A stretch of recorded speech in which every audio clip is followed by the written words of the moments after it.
Hey, what's up? This is Ricardo at Parts People, and in this video, we'll outline the steps for completing a part replacement on your Dell PC.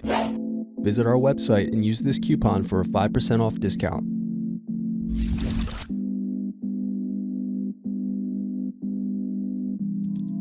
First, unscrew and slide out DVD optical drive. Then unscrew and remove bottom base.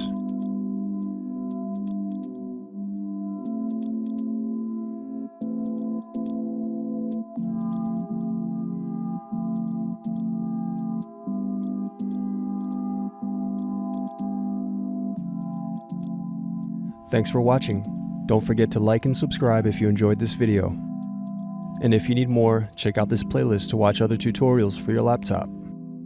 You can also click here to find parts for your laptop at partspeople.com.